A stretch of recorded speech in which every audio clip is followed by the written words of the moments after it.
Hey guys, glad you're here. As I'm sure you know, Halloween is right around the corner, so I decided to get in the spirit by playing the second scariest game I know, Amnesia: The Dark Descent.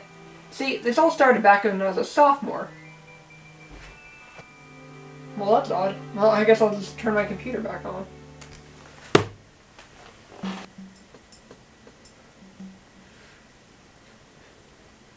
No! It's just a dream. Oh, hey guys, glad you're here. I just had a nightmare that I was being accosted by the scariest video game of all time. Wait. Okay, just Mario Party 6. Oh, hey guys, glad you're here. Before I get into this, have you ever seen Inception? Wait. I'm over it. Luigi's Mansion, one of the scariest and yet most popular games on the GameCube, selling a whopping 3.6 million copies, making it the 5th best-selling game on the GameCube, is not the game I wanted to look at today.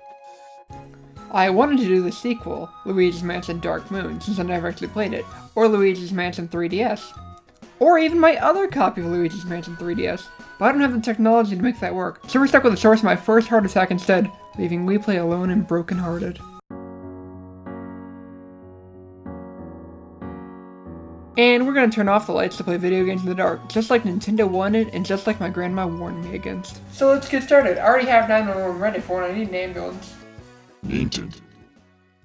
Oh, it's coming already. So in this opener, we see that Luigi is following a map to a mansion that he won in a contest that he didn't even enter. Now, this game explores Luigi's cowardice, but I think we need one that explores his intelligence, or his lack thereof. And can I just point out this wagon right here?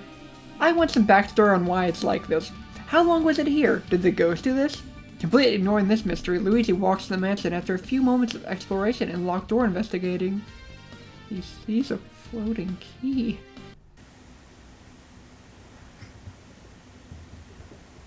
And that should do it. My grandma was right, playing in the dark was a real eyesore. I'm not scared or anything. Luigi takes the key and heads into the parlor where he's been set upon a ghost for trespassing in the ghost's home. But before he can steal Luigi's soul or possess his body or whatever ghosts do, Luigi is saved by Professor Egad. Really dug deep for that pun, Nintendo. Unfortunately, Egad's definition of saving is taking Luigi's beating for him. Gad tells Luigi who he is and then helps Luigi escape from the mansion and brings him to his home that isn't too far. Gad then explains to Luigi how he royally messed up and now Luigi has to fix it because he's too old. And in return, he won't turn Luigi over to law enforcement for trespassing. And he'll help him save his brother, but Luigi has to take care of himself first. After all, he wouldn't last a day in the joint. Luigi heads back into the mansion and straight to the first section of the game that I refer to as Area 0, as there are no ports or ghosts or bosses. Just a lot of regular ghosts to prepare you for the upcoming bigger guys. This section of the game isn't very difficult at all, but Nintendo still finds a way to terrify me. Luigi enters an almost completely dark room with a few lit purple candles, and you have to put them out with your vacuum. And when you do, the portraits come to life, start speaking, and you're tasked with your first ghost catching outside of training. It's very simple, except for trash can ghosts who just throw their banana peels on the ground like animals, so I think this level is designed to train players in a real game setting before moving on to any actual portrait ghost. After defeating all the Area 0 ghosts, Luigi finds a key that allows him access to the mansion's second floor west wing that is designated by the game as Area 1. Out of the 4 areas, Area 1 is probably my favorite because it contains a whole family who probably died together in a house fire, just like a real family should. Hashtag famgoals. Although you can't get to all of them yet. There's the dad, Neville, the mom, Lydia, and the baby boy, Chauncey. What's truly tragic about Chauncey is that being named Chauncey is actually worse than being born a ghost, which Chauncey apparently was according to his biography. Area 1 is the first time in the game in which you encounter portrait ghost, the first of which is Neville, but it's not as simple as getting close and start sucking. You have to wait for an opening to when you can see their heart. If you're not sure what the opening is, you can open up your Game Boy Horror, another gadget designed by Egad, to get a hint. When the opening is evident, you must strike and try your best to hold on because the ghost can escape, and although the number doesn't reset, it's always a pain to try again. Oddly enough, all the portrait ghosts, excluding the area bosses, drop pearls with the green vacuum for some reason. I guess the game figured they had to have Luigi collect something besides ghosts or the player would get bored, so the mansion is filled with treasure that Luigi snatches. And no, this is not grave robbing, because the ghosts are evil. Apparently. That still doesn't answer why the portraits dropped the pearls, but I'm too scared to continue questioning it. Maybe they're bribes. Area 1 is over very quickly. You take down Neville, his wife Lydia, and then you face the first boss, the bouncing baby demon boy. You play with him out of the goodness of your heart, and he responds by shrinking you down, transporting you to dark ground beyond human recognition, and trying to kill you! But honestly, I really couldn't blame him. I'd be trying to kill everyone too if my parents named me Chauncey. Being the good guy Luigi is though, you reunite him with your parents in your vacuum and make it back to the real video game world and collect a shiny new key different from the ones you've collected so far. After you pick up the key, EGAD calls you on your Game Boy Horror, because that's another function it has. You go to visit him, and he shows you how he's going to turn the ghost back into portraits. And it's just as weird as you would expect.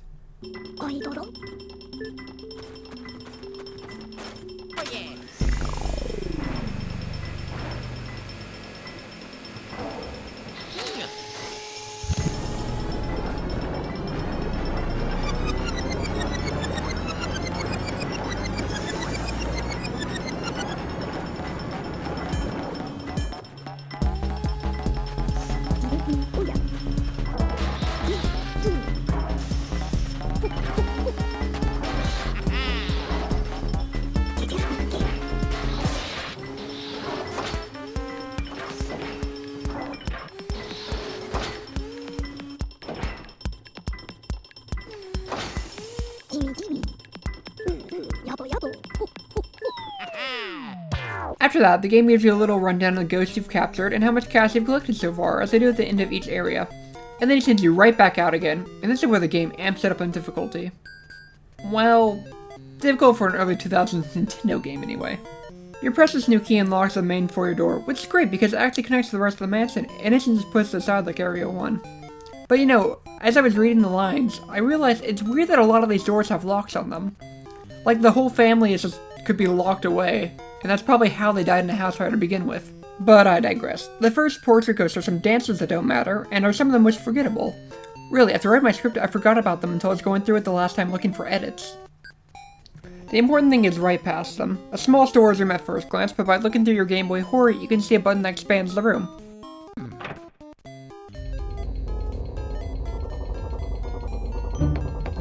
After that, you walk past the grate on the ground and see a poster that says danger. Luigi, remembering his time playing Pokemon Yellow, removes the poster and presses the button hoping to meet Team Rocket. Instead, that bumbling fool Luigi releases all the boos that were rusting under the mansion. Immediately, they decide to do what they did to Mario, only worse. But they turn Mario into a sentient painting as revealed later, so I'm not sure what could be worse in that category. But they realize they're clearly outmatched in this fight of 51v1 due to Luigi having the Poltergust 3000, and run away. The omnipotent EGAT senses that the boos are free, calls Luigi back, and drops some more exposition that the boos are the ones who freed the portrait ghost. He also says that if Luigi wants to save Mario, he'll have to capture them. All 50 of them. One at a time. Well, actually you only need 40 by the time the game ends, but to advance here you need 5. And the quickest way to do that is to go back to areas 0 and 1 and search each room for a boo. For some reason, defying all we know about ghosts, boos like to hide by themselves in lit rooms, so to make it easier to find them, EGAT installed a light on the MacGuffin Horror that lights up yellow when you enter a room with a boo in it, and red when you get close to the hidden boo. Or an easily avoidable trap they left you. In this early part of the game, the boos have low HP and consistently stupid pun names, so they're easy to catch, and once you get the required 5, EGAT tells you to take it easy and go splash some water on your face in the washroom. Once you get there, Toad tells you he dropped the key in the toilet, so the game is over because you can no longer advance. Oh, but wait, Luigi uses his plumber knowledge and plunges the key straight out and advances. Luigi continues and eventually finds himself in the mirror room. Once he defeats the ghost in there, he earns a different reward. A fire medallion which allows him to shoot fire. This allows him to solve certain puzzles and hunt certain ghosts. Shortly after, he meets Madame Clairvoyant, the only helpful ghost in the game. Throughout areas 2 and 3, you can and must bring the 5 items Mario lost in the mansion, and she'll give you cryptic clues that aren't actually helpful, getting weaker each time she reads one. After the 5th item, she's ready to be sealed away, but she still puts up a fight. With the power of fire on his side, Johnny Storm continues making his way through the mansion and capturing Portrait Ghost. Although on his way, he meets the first optional Portrait Ghost. Mr. Loge is the first ghost that can be completely ignored, as he does not drop a key or anything needed to advance. He also doesn't even attempt to hurt you, he just wants to continue gorging himself. But if you do choose to capture him, you will be rewarded with a chest filled with treasure, so most people do. Also, it just feels really good to me whenever a room lights up. Past him is the kitchen where you earn your second elemental medallion, Water. Water is, surprise, good for putting out fire and raking in the big bucks if you sprinkle it on plants in the mansion. Out back is the saddest ghost of all, Spooky the dog. I wish he was an optional ghost because I would have let him be. And after capturing him, I had to go hug all my dogs and my cat because I just felt bad about the whole thing. But before you can go through that emotional roller coaster, you have to capture the jerk, Mr. Bones, a skeleton ghost who complains about him barking and hates that he was buried back there. I'm gonna go off script again for a second. A skeleton ghost is the weirdest thing. He didn't get to retain his body he had when he was alive, he just gets his skeleton? I mean, it's a plot device. You capture the skeleton ghost, the bone comes out, that attracts Spooky so you can capture him. But it just doesn't make sense to me. Why not just have a bone there for Spooky to get at, or do something else? This is the weirdest thing they could have done. After you capture Spooky, you get stuck through his doghouse, because video game logic, and find yourself in the graveyard where you fight Bogmire, the area boss. This is a really easy fight. You pick up the shadows Bogmire sends after you, which compresses them into balls, and then you fire them back at him. He gets ensnared and is then primed for capture. But the thing is, Bogmire doesn't belong. He's not a person, or an animal, or a boo. He's like all the other random ghosts in the game, but he's an area boss. The game claims Bogmire is the manifestation of the mansion's fear and despair, but what would the ghost fear? If that were really the case, I imagine he would take on the form of a Shadow Luigi with another poltergeist. Regardless, you capture him, earn the club key, and go see EGAT again. Once there, you portraitize some ghost, count your hard-earned cash, and then head back in once again. Luigi heads through Area 2 and uses the club key to unlock the door to the courtyard, which is the start of Area 3. Whilst traversing the courtyard, he finds a well, and being the brave boy he is, climbs down to see if there are any boos down there. He finds one, but to his dismay, it's the King Boo, and he sees him staring at his brother who is trapped in a painting. Luigi unfortunately cannot get to him yet, and is forced to continue on his quest alone. Luigi reluctantly leaves the well, exterminates the rest of the ghosts in the courtyard, and continues into the weight room where another optional portrait ghost waits. Biff Atlas apparently lifted weights to death, and I assume it's because he didn't have a spotter. Now there's a secret in this room that not a lot of people knew about until we were playing this game years later where access to the internet was much easier to get. If you run on the lone treadmill, you get a key that unlocks the door outside of this one, allowing Luigi to get to the second floor of this section much easier, not have to go through the courtyard every time. Whether you ignore the buff, big bicep Biff Atlas or not, you move on to the next area and climb the stairs and enter the tea room, where you earn the last medallion, which is ice. Which, now that I think about it, only has 2 real uses, and after that stops being good compared to fire and water. Most of this area is just capturing miscellaneous portrait ghosts and boos and finding Mario's lost items to bring to Madame Clairvoyant, who also gets captured. But there are a few things in Area 3 that are so much fun. The observatory for one, it's so beautiful. Luigi looks through a telescope and suddenly he's in space. You have to capture a shooting star and blow up the moon. Luigi is now a space terrorist, but it's okay because the moon was the only thing standing between you and Mario's star after walking this super cool path. And you finally get to fight the twins of the family from before. Odd choice to include them now, but better late than never. The game they have you play to fight them is really stupid, and they tag team with the toy plane and car, but it's over quickly and you continue moving on. Luigi climbs the stairs to the attic and it becomes apparent that they were running out of room ideas because you enter the safari room, which sadly does not include a poacher portrait ghost that tries to mount Luigi's head on his wall. After exterminating a ghost from there, you move on to the balcony where 15 boos wait. They taunt Luigi when he gets close and combine to form Boolossus, the whole reason this game started. Now, this boss fight is the most infuriating thing, not because it's difficult, and it really is when you're still trying to adjust to an 18-year-old control setup, but because the boos ran when they had a 50-man advantage, but they've cut their numbers down to 15 and now choose to fight? Nothing's changed, Luigi still has the poltergeist, there's no logic here, I hate the boos! Luigi wins by impaling them on a unicorn sculpture, freezing them, sucking them up, and slowly whittling down their numbers until there's only one left, and catching him is the most frustrating thing. Eventually, Luigi caps the last of them and earns the diamond key, and it's at this point I'm noticing the boss keys are shaped like the suits in a deck of cards. Not relevant to the story at all, but neat. EGAT calls Luigi because he was worried and asks him out on a dinner date while they stare at paintings. Luigi happily accepts because Daisy's been ignoring his Game Boy horror calls recently. Luigi puts on his best overalls, goes to meet him, eats dinner, empties his vacuum, counts his money, walks into his front door, and decides to be classy and not go for the first kiss yet, and instead moves on to the last area. It sure is nice for the game to wait until you crawl all the way back up to the top of the mansion to have a blackout. And do you know where the breaker is? That's right, all the way in the basement. Now, I'm a glass half full kind of guy, so I should point out that this blackout does provide one positive. If you're into hoarding treasure, that is. There are 2 types of ghosts that provide a vast amount of wealth upon capture, but you can only capture them in the dark, so if you miss them the first time around, this is your chance to rake in that sweet, sweet gold. The first is the Speedy Spirit. I hate them because if you fail to capture them in your flash in your first encounter, they disappear forever. There is no second chance after you encounter them. But if you manage to capture them, they drop a large amount of coins and bills and sometimes gold or stones. Of course, if you're a degenerate, you can always save and restart to try and catch them multiple times, but then you didn't really earn it. The second is a bit weirder, but fits in with the game's theme.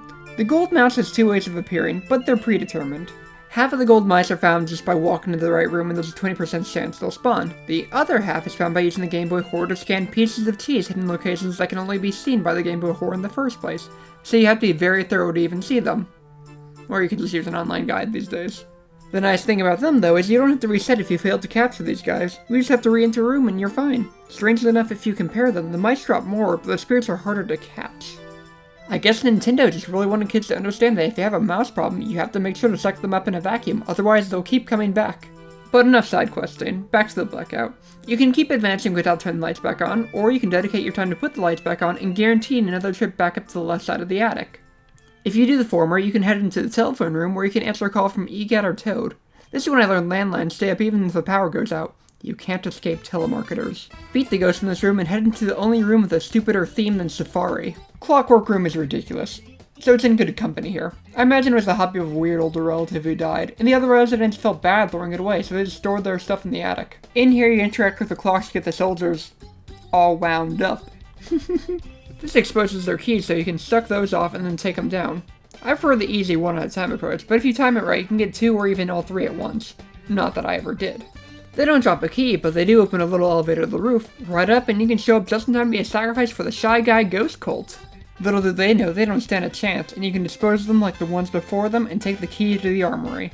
Now you're left with a choice again. You can either ride the elevator back down, or you can climb the chimney to the right and fall into the sealed room that you passed on the 2nd floor.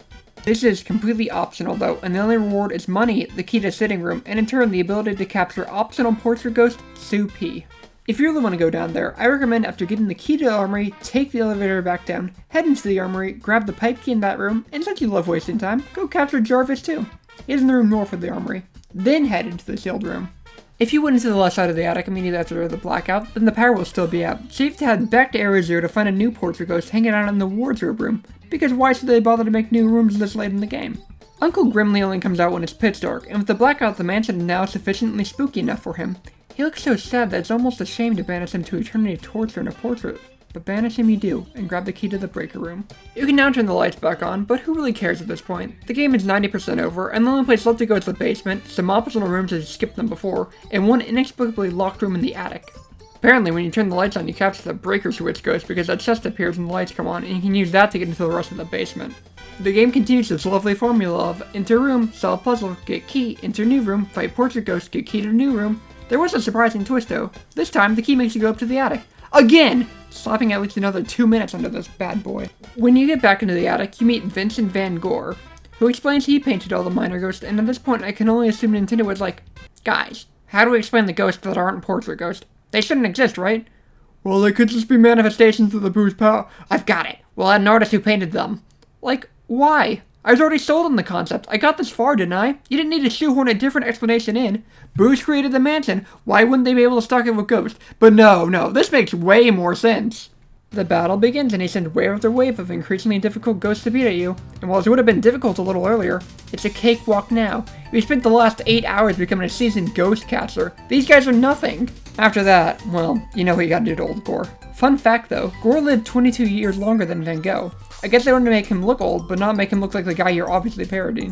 Whatever, I checked out after Blue Osses had the worst plan ever. He gives you the last special key, the spade key, and you can leave. But I do have to admit, it's kinda neat to look around and see sculpture of Biff Atlas and Lydia.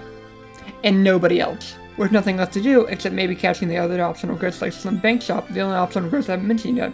And Boo's if you're not up to the required 40 yet, or want to catch all 50, you can go fight the final boss.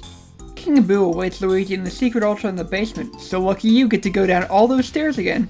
Or be smart and warp down with a mirror. Once back down, I recommend saving with Toad because this boss is actually kind of difficult. Not like I lost twice or anything. You enter the secret altar and King Boo begins monologuing, without turning around. Luigi, being the polite plumber he is, listens instead of immediately attacking. Now King Boo goes on and on saying Luigi's stupid and gullible and that he does not like him. And to prove it, he sucks Luigi into a Bowser painting and tries to, murder him. I guess he's hoping to enlist him in his army after the fact. Now King Boo, the immortal ghost, is apparently impatient, because while he could have just sent his Bowser mech stomping all over and tiring the very human Luigi out until he can kill him, he instead decides to throw spiky bombs that Luigi can fire back, decapitating Bowser and sending King Boo into the open where he's vulnerable.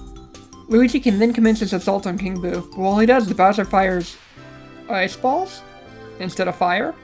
I suppose King Boo is trying to utilize karma for what Luigi did to Boolossus. But it's all for naught. After 2 game overs, Luigi finally triumphs and King Boo is the final ghost sucked into the Poltergust 3000. Luigi yoinks King Boo's crown, watches Bowser collapse, and is sent back to the real world where he is congratulated by Egad. Proud of himself, Luigi grabs the painting of his brother and not so carefully brings it back to the lab where Egad tells him his whole adventure only lasted a night. The mansion disappeared, but all the treasure he collected was real. Except the friends they made along the way. Those were all ghosts. Egad tells them they have priorities, and before they can fix Mario, they have to portraitize the last of the ghosts, including King Boo. You then get to watch a short cutscene of Mario finally getting comeuppance for all his years of abuse to Luigi, until he finally gets shot out fully 3D. And Luigi goes absolutely nuts!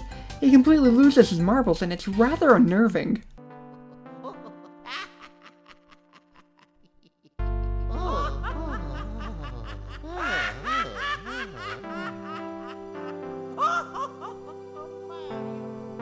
To mark the end of the game, we get some cute and rather spooky credits showing Luigi and his misadventures and the name of every man and woman that worked on this project. Thank you all.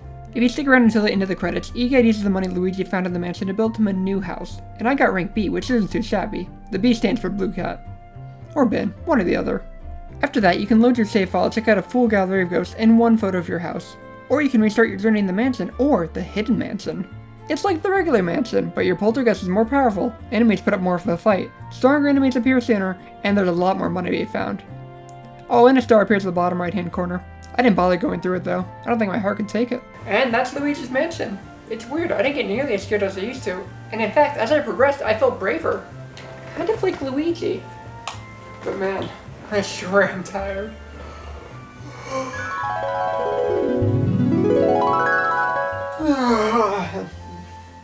Hey guys, glad you're here. I just had the best dream that covered my fear of Luigi's mansion.